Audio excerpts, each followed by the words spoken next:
Okay, problem 24 is about photocopies. And the photocopies are the color copies. I'm going to call X, so color copies are X, and Y are the black and white.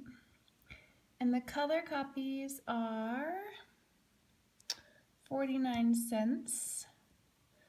And the black and white copies are 9 cents.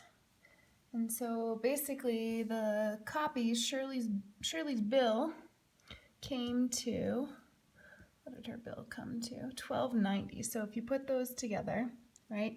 And really this is the number of copies that she's gonna get. But then she also needs 90 copies, so you could just say X plus Y equals 90. So now you have your two equations, and you can kind of isolate the X here by bringing the Y to the other side. So now you have X equals 90, take away Y. And then if you want to substitute this X in right here, you have 0.49 times 90, take away Y, plus this 9 cents for the black and white copies, and it still equals $12.90. And then you're going to multiply this, boop, boop. So it's going to be 0.49y, and the other one is going to be 78. So that's a negative, so 78. And then this is still plus the 9 hundredths y equals 1290. And then you're going to combine these, and it's going to leave you with 4/10 y. And you've got your 78, and you're still subtracting that. It's 1290. And now, forget, oh, you're going to take this 78 away. Take away this 78.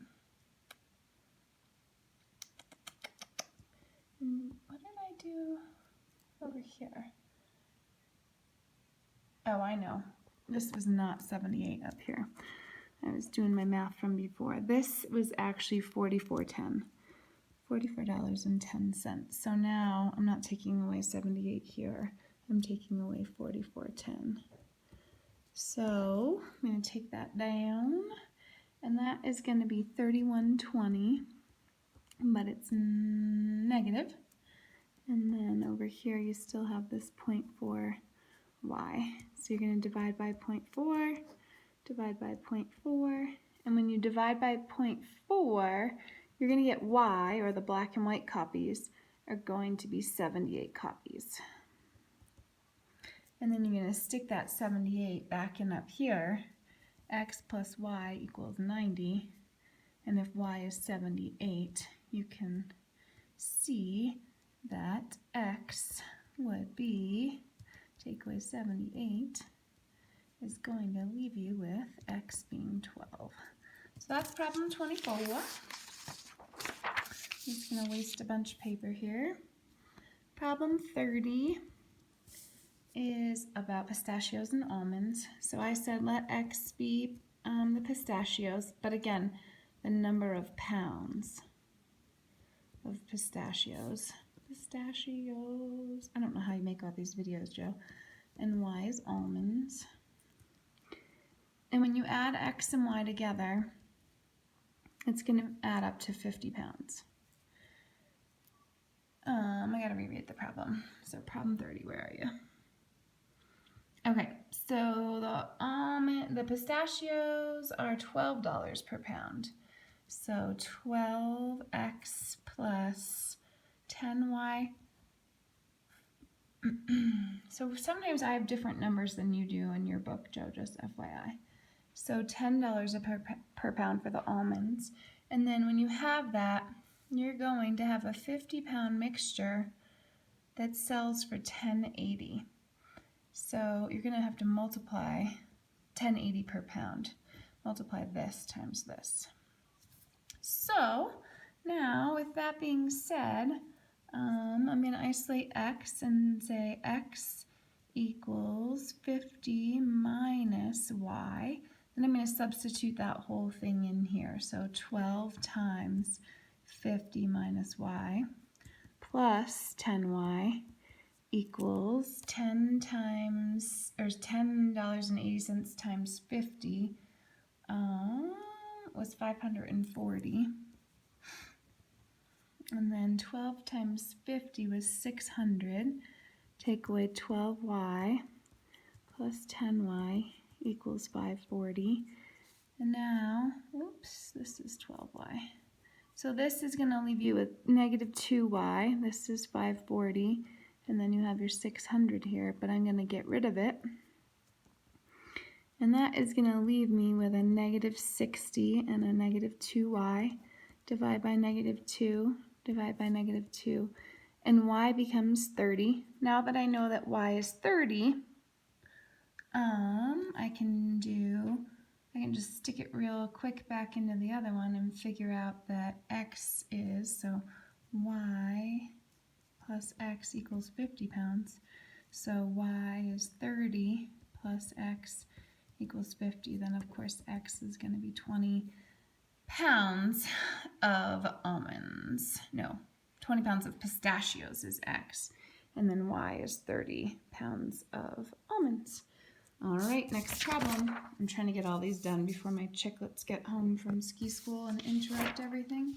All right, problem 46 was the hardest one for me, Joe. I really don't quite get this distance equals rate times time piece, especially this whole going in two different directions. But I did what you said. I mirrored the other problems. And what I realized was that the distance would be for this problem, and this is problem 46. So it's about the St. Louis. They both leave the Salt Lake City at the same time. Okay, but car 1 is 80t, and car 2 is 96t, is my thinking. And you can see my other table over here that I worked on, and my time is unknown, so I'm trying to find the time. And so what I did was 80t plus 96t is going to equal the distance, because, right, if you put those two things together, they're going to equal the 528 kilometers that they traveled all together, and you're trying to figure out what t is. So I added the two together, and I had 176t equals 528, and then I divided this, and I divided this, whoops, and I got t equals 3 hours. So that's the distance where one car would be going in one direction, the other car would be going in the other direction, and they both all together would have traveled the distance. If this is Salt Lake, the full distance would be the 528 miles on either side. So that's 46. 50, I didn't do so bad on, or no, 52. Partly because it's the one that you gave us as the model, but also I understand perimeter. So perimeter is 2L plus 2W. And in this case, when you do that, 190 is the total of 2L, plus 2W. So that's one equation. And the other equation is that we know that the width is, and I used a decimal, 0.25L. And so if you just substitute that in there, you get, and I'm going to put this back over here, you're going to put the width in as 0.2L. So 2L plus 2 times 0.25L.